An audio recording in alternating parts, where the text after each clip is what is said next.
I was walking home from work. 11 p.m. Osaka side street. A woman in a long coat and a surgical mask. Standing very still under a streetlight. She stepped directly into my path. Am I beautiful? Her eyes were wrong. Too wide. Too still. Like she hadn't blinked since before I got there. I'd heard the stories. Every Japanese person has heard the stories. You grow up with this. I knew what she was. I said, "You're ordinary." That's what they tell you. Give an ambiguous answer. Confuse her. Stall for long enough to run. She tilted her head. Then she reached up. And took off the mask. Her mouth was, I can't. It was slit from ear to ear. Dried. Old. Like a wound that had healed open. She smiled with all of it. Even now? I ran. I ran until I couldn't breathe.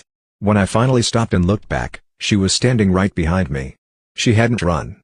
She'd just arrived. You said ordinary, she said, very quietly. No one has ever said that before.